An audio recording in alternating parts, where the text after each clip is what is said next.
So hi, I'm Amber from Influencer Updates, and I have 3 updates for you this week. So the first one I'm going to talk about is Anna Paul. So I haven't really seen this one talked about much online. So Anna Paul recently posted a story about that she's lost a huge amount of weight recently, and she's saying that her breakup is the cause of that. And she also showed that her brother Addis had made her like this 1,200 calorie thick shake thing to try and like help her gain weight, and she was asking for advice as to how to gain weight.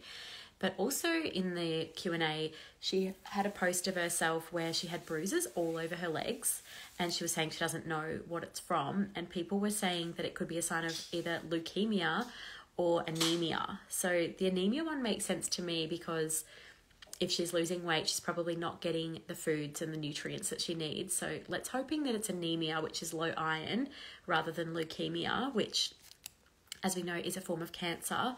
So yeah, watch this space for Anna Paul. Hopefully that is all good. The second update for the week is Adrian Portelli, billionaire Adrian Portelli.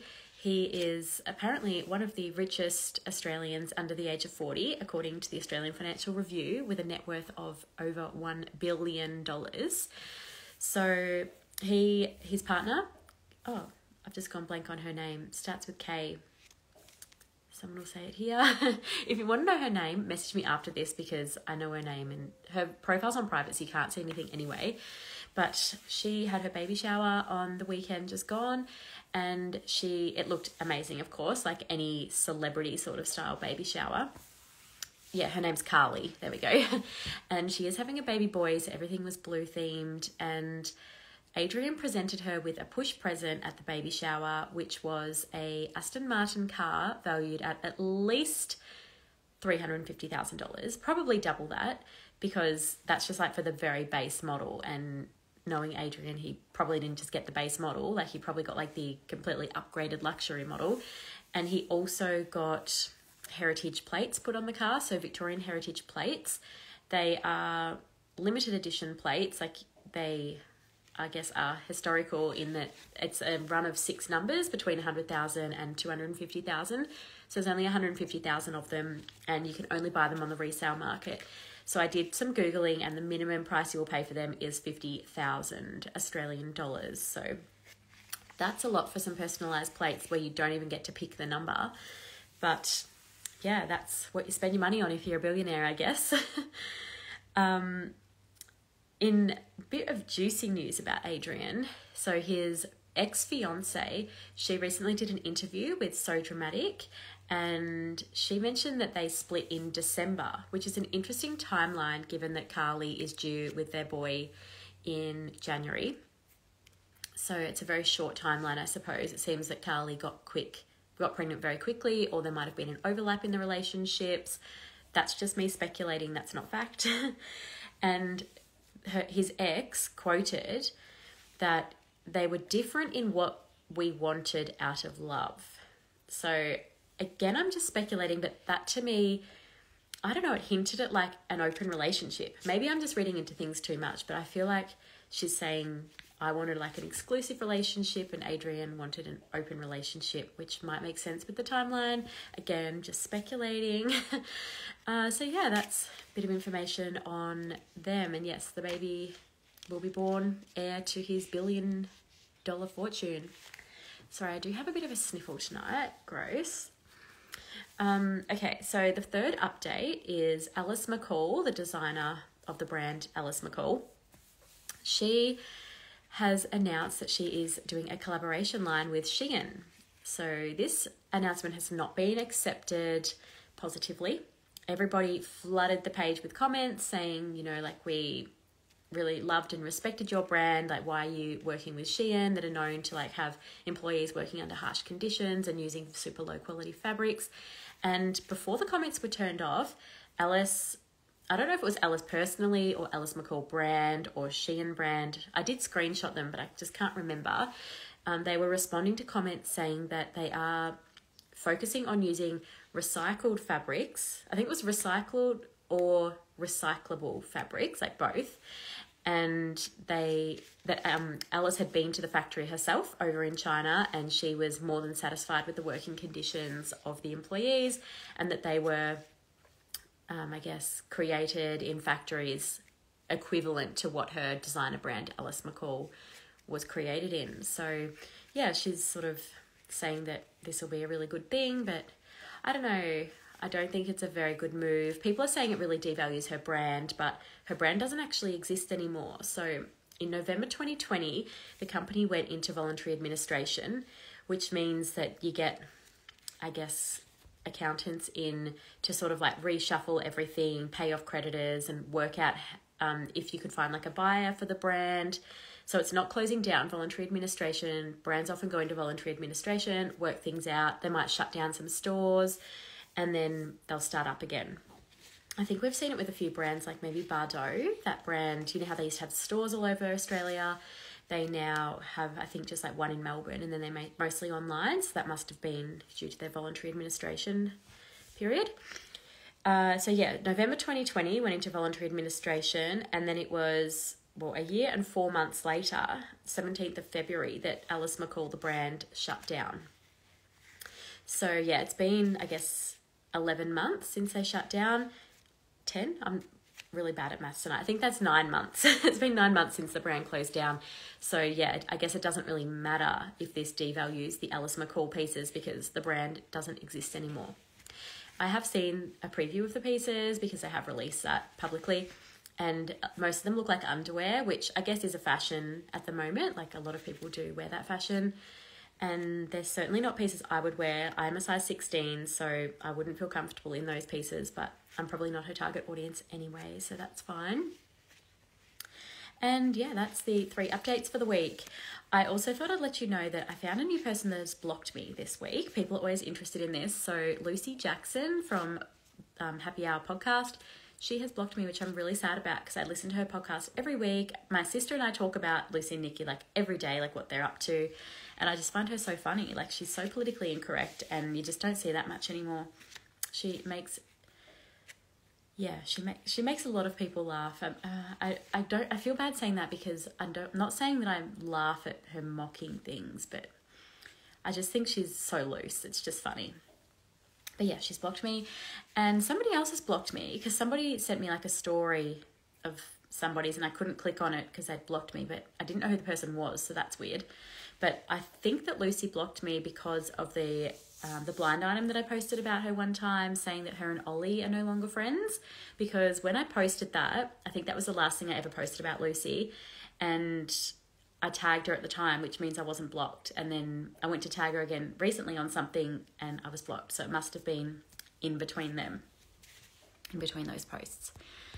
So I will look at the questions now. Oh, okay, these are the dinners. Oh, someone's saying I'm very quiet. Sorry. I think that's just because, as I said, I'm a bit sniffly tonight, so I'm talking quieter. Sorry. Hopefully that's better. Someone's saying pumpkin soup, tacos, pulled pork burgers. Someone's saying they loved my mention/segment on High Scrollers, asking the questions that we all want to know. Yes, so High Scrollers podcast with Brittney Saunders and Alright Hey. I was talking to Alright Hey in DMs, I guess recently, because I love their podcast, and I was like doing summaries for close friends where I'd post that to members so that they would either not have to listen to the episode, or maybe it would like intrigue them to listen to the episode. It could go either way. But yeah, I would post like summaries of the best bits of their podcast. And Alright Hey was like, oh, thanks for doing this. This is really cool. And I was like, oh, I would love for you to talk on the podcast. Like, you and Britt would have a lot of information about events. And he's like, what would you want to know? And I was like, I know that people ask me this stuff all the time, and I don't know the answers. So this is what people want to know. So the questions were a collaboration, I think. It was sort of everything people ask me all the time. That's what I collaborated into a list of questions that they answered on their podcast. So yeah, I did post that publicly. It's one of their most recent episodes, but if you do want to know the exact episode, I can let you know if you DM me after this. The funniest one was, well, this wasn't one of my questions, but Brittney mentioned that she was once invited to a movie premiere, and it was like a sponsored thing where she had to talk about it on YouTube, and she was the only person invited. So she had the whole cinema to herself so that she could show that she was at the premiere and do this paid video. I thought that was such a funny story. Who can ever afford Martha Kay's brand? Are there any reviews on it? So I haven't seen any reviews on Martha Kay's brand. It's called Lem Wear. I actually haven't heard anything about it since it launched, apart from the fact that it's launched. So she launched about 20 different items, and the size range was like, I think maybe 6, 8, 10. Like, it was a very small size, like small as in small sizing, and also small as in only 3 or 4 sizes available. So that was quite disappointing to a lot of people, but who can afford it? I guess not the majority of us, but I don't think she's targeting the majority of people. I think she's targeting people who want higher priced, higher quality, lower production number fashion. I guess, like, she's not trying to target the people that shop at Kmart like me, or Lorna Jane, I suppose. Although Lorna Jane is quite expensive if it's full price, but nothing there is ever full price. It's always on sale. All right. Thoughts on the launch of All for Mimi, which is Sopha Dopha's brand. I was going to get some PJs until I noticed it was priced separate for everything, including swimwear. I think that that's pretty standard for swimwear and pajamas now, to have them priced separately. Maybe not pajamas, but I think it's a better thing in terms of bodies, because I know that sometimes you'll want like a smaller top and bigger bottoms if you don't want the oversized fit on top. Like, it just depends on the person, what they want. But yeah, maybe they should have like a bundle price. I haven't actually seen the prices, so I'm going to look at that after this, since someone's mentioned that the pricing must be available. But I feel that the brand it's quite random. Like, they've got, yeah, swimwear and pajamas. And then she was showing she's got like pants. Like, it's sort of just like a bit of everything. Whereas I feel like Martha Kay's brand, for example, that launched recently, and it was all sort of pieces that all tied together. It felt like a collection. Whereas this feels like she's just launching sort of like a whole bunch of random things that she likes, which maybe that's a really good marketing tactic, because people need each of those items. People need swimwear, they need pajamas, they need casual wear, so that way they can upsell and buy lots of different things. Maybe it's a really good marketing tactic. And as for the launch, I'm really enjoying like the behind the scenes stuff in the warehouse. Sopha Dopha recently did a video of her riding a scooter and talking into a microphone around the warehouse. And that was on TikTok, and all the comments were like flooded with, "You're just copying Brittney Saunders." But Britt Saunders did comment on the post saying, you know, like, congratulations on all of this. Like, so excited to see this happening for you. Like, I think that Sopha and Britt are on good terms. I don't think Britt's offended. And also, it's not criminal to copy somebody's idea.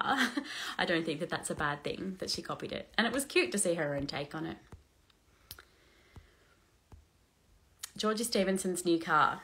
All right, well, a bit of a funny story with this one. So Georgie Stevenson messaged me a few weeks ago saying she's buying a new Porsche. It's like the all-electric vehicle. And she would appreciate if somebody sends it in to me, that I don't post it. Because like normally when she buys or sells cars, like I post it, and you know, she said that it can be like a bit of a privacy breach, especially if they've got like her number plate, and some people found out her address when she was selling her Tesla online. So yeah, she asked me if I could just please not post it. And I was like, okay, amazing car. Like, that is so crazy cool. No worries, won't post it. I don't want to infringe on influencers' privacy. And if she's not going to post it, I'm not going to post it, you know? And anyway, today she did a TikTok video. Sorry. Not showing off, but like showing us her new Porsche electric vehicle. And it looks incredible. So it is valued...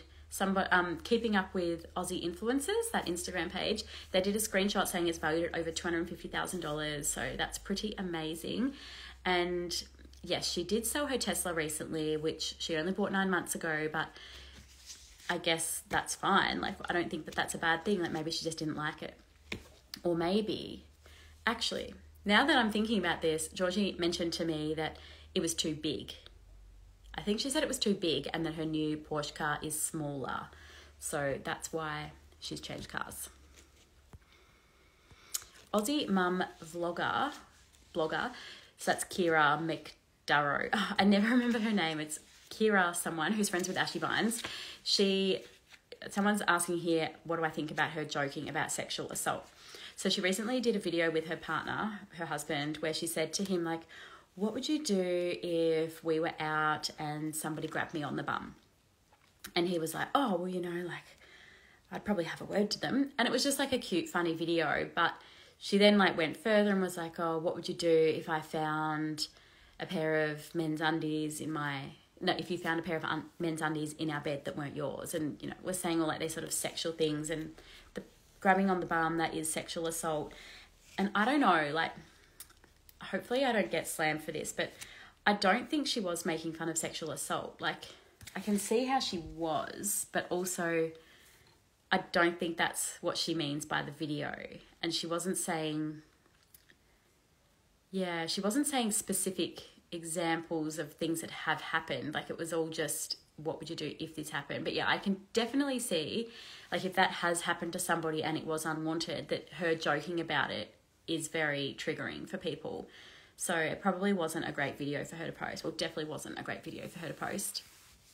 But I don't know if the video is still up, but yeah, obviously joking about sexual assault is never a good thing. Okay. Weirdest collab. Well, immediately the one that comes to mind is that Tammy Hembrow's younger half sister, Starlette, she recently has done a collaboration with an artwork brand where she's created biblical artwork, I think it is. And it's not that it's weird, actually. It's more that it's just so random. Like, maybe people follow her if they are Christian and they want, like, Christian content, but I feel like she doesn't really post much Christian content. She was for a while, but I don't think she's posted much in the last year. So I feel that doing a collaboration with a artwork, like a biblical artwork brand, is just so unexpected and random. But I think that it probably is true to her. It just seems really random to her audience.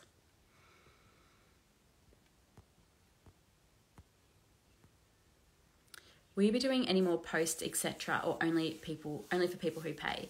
So I do post stories every day for the Close Friends members, and as for public posts, I sort of just do when there's like a big story, I'll post that publicly, because I just find that it's so much work. Like, when I post publicly, I get so many DMs about the story, like there's so many comments, so many hate comments towards the influencer as well, and I don't want to be dealing with that. I don't want to be like moderating comments, and I find that the people who have paid me, they understand the sort of content I'm posting. They're not hating on influencers, and I just feel that it's a smaller audience, so I get a lot more DMs and I can really like engage with the people who really want to know all the stuff. So I do just, focus my time on the Close Friends at the moment.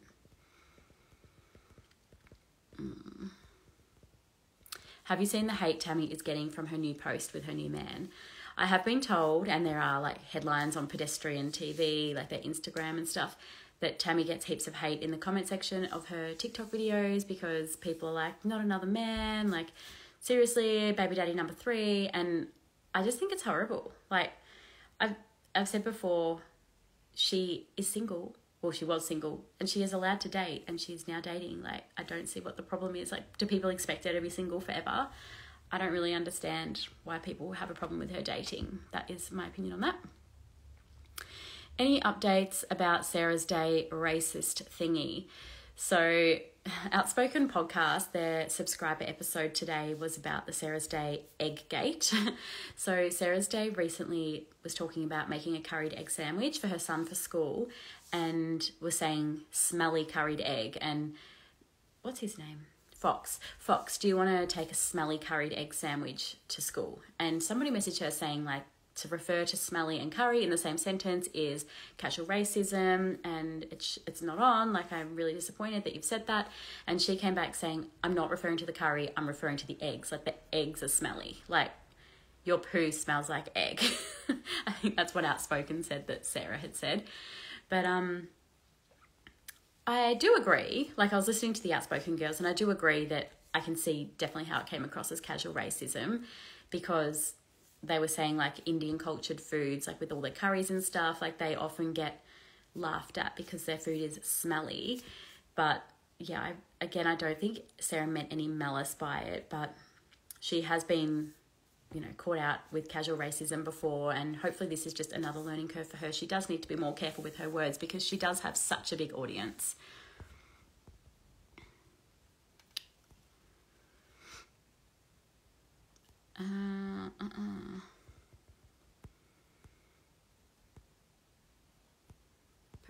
People are saying that Tammy and Matt's relationship is a PR stunt. I don't think it is. Like, I think her children are involved in everything. Like, I just don't think it is a PR stunt. But I also feel like Tammy is like this at the start of most of her relationships. So she was the same with Matt Paul when they first started going together. Like, it was very in your face and lots of PDA over the top. But I love it. Like, it's fun. I love that she's giving us content. It's so good.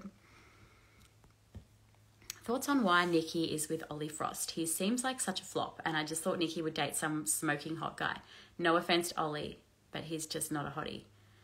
Okay, that is entirely offensive, but let's move on from that. So my opinion on why she is with him, I guess she has been friends with him for a long time before they were in a relationship. So it used to be like Oli and Lily Brown's ex, Jerome. The two of them would hang out with Lucy and Nikki, and they would all just like party together. And I guess that blossomed into more. Like, also, you know, when you're dating somebody and you like them or love them, I suppose, all of a sudden they become a lot hotter. So like, personality really gives hotness points. So I'm sure she is very physically attracted to him.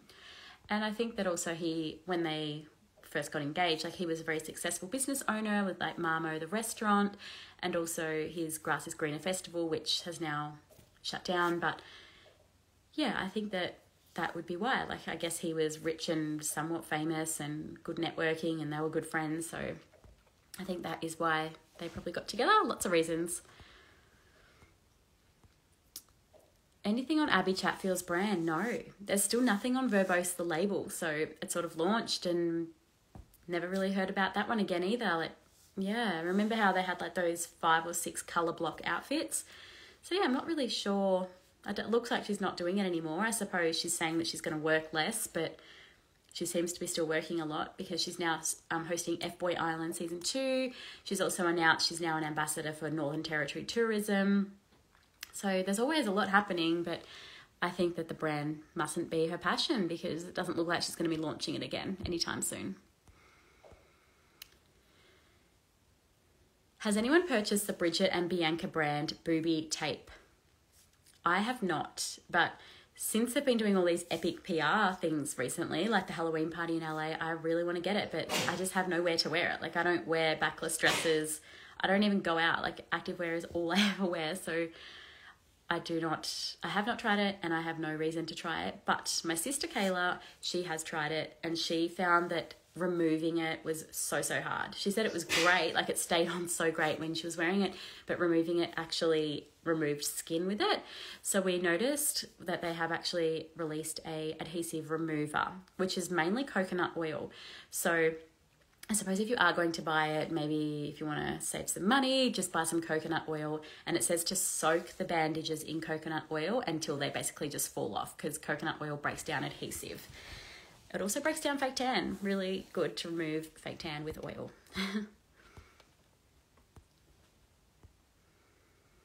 What else have we got on here? My voice keeps going deep. Yeah, I think that's just me, just the way I talk. Bit newsreader-ish sometimes.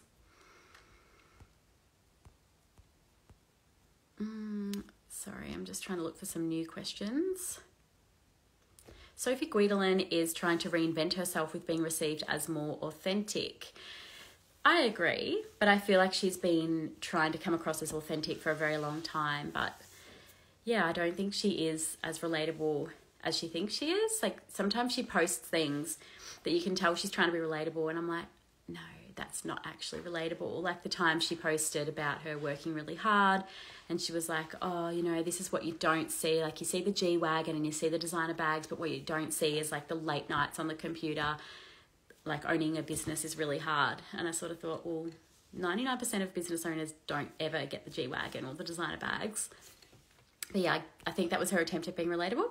But I'm sure she is relatable to many, and she does still have a huge following. So she, yeah, must be giving people the content that they want to see.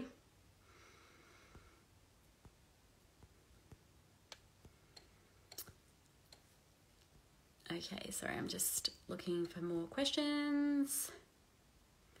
Where do you think Ashy went wrong compared to Emily Skye with making the Forbes list? Well, I spoke about this last week, that the top 100 people who make the Australian Financial Review list, I think that's the one you're referring to, the top 100 people, they have to have a net worth of 58 million Australian dollars or more. It is a very, very exclusive list to be on. So just because Ashy's not on it doesn't mean that she's broke. Like, for all we know, she could have a net worth of $57 million and only just miss out on the list, but I don't believe that is the case. I know that Steph Claire Smith, she used to be on the list 2 years ago, and I think it said that Laura Henshaw was almost on the list. So I think that just over the years, as more people have crept up, it's not that Steph's net worth has gone down. It's just that other people's has increased more. So Emily Skye also has her brand James Cosmetics, so that increases her net worth. And Emily Skye must have people that subscribe to her app, because weirdly, like, I've followed Ashy Bines for years and I didn't even know that she has a fitness app. It's called Baseline. Yeah, it's called Baseline and it's an app. I just never knew she had that. So I don't know how many subscribers she would have. I thought that her fitness label, like the clothing, I thought that was like her main gig, but maybe her app is her main gig. Not sure, but I still think she would be wealthier than, like, myself, for example. Like, she'd be wealthier than the majority, but just because she's not as wealthy as Emily Skye Fit doesn't mean that she's not very wealthy.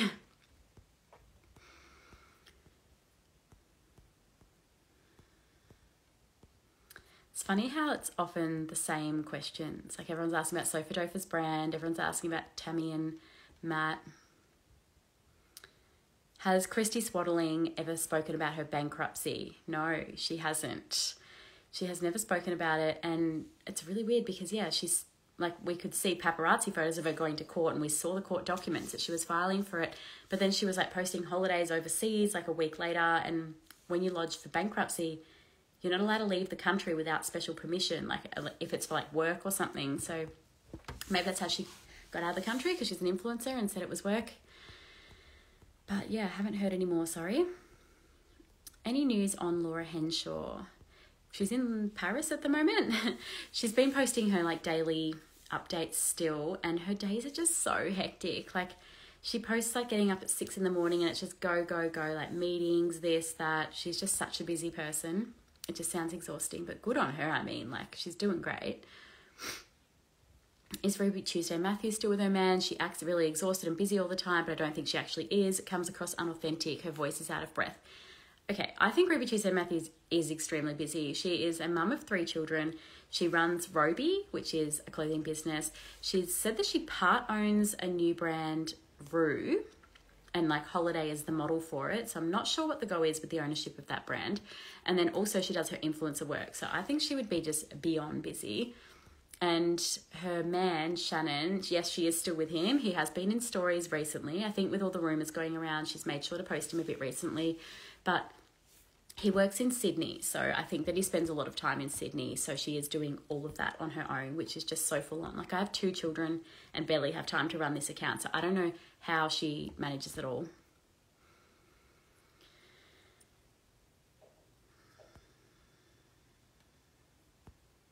Have you been to the new Fate store in Melbourne? No, not yet. I did want to go to the opening really badly, but I know what Melbourne's like, and I knew that it would just be, like, chaos. And Brittney was on stories saying that it's just beyond anything she's ever seen before. She just did not expect it. And yeah, I do want to go, but I need to go on a weekday. And, like, my sister's heavily pregnant at the moment. She's due in 3 weeks, and I want to go with her, but she doesn't really want to go up when she's so pregnant, and she can't really buy anything anyway. So I think we'll go, but it'll probably be next year. Have you spoken about Olivia Molly Rogers' podcast? I have not spoken about it, but I have nothing to speak about. Like, to me, oh my gosh, this sounds so mean, but I was watching her little preview and I almost fell asleep. Like, it sounded so boring to me, but I'm probably not her target market again. Like, I think that it's going to be a lot about mental health, and a lot of people love that content, but to me, that is just so snooze.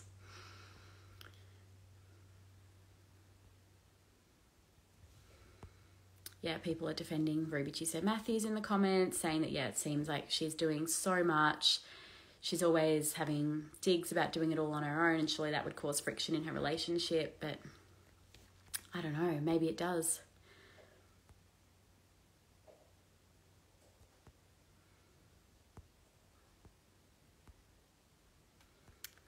Okay, I think I'm nearly caught up. Thoughts about Sarah Day's comment about her book not allowed in Israel? Tone deaf, or does she just not watch the news? I think that's tone deaf. Yeah, I did not see that comment. I haven't heard about that comment, but yeah, that is tone deaf given the situation in Israel at the moment. But I wouldn't be surprised if Sarah didn't watch the news. A lot of influencers talk about how they don't watch the news. They like to research things themselves, as they say. And yeah, as I said, I haven't seen that, but that doesn't sound great, does it? Why do I feel like I'm in a room with a bunch of mums? I think it's just that the target audience of this page is people my age, which I'm 34, and a lot of women my age have children. I think that's what it is. Okay, well, thank you very much for all tuning in, and I will talk to you all soon. Okay, bye.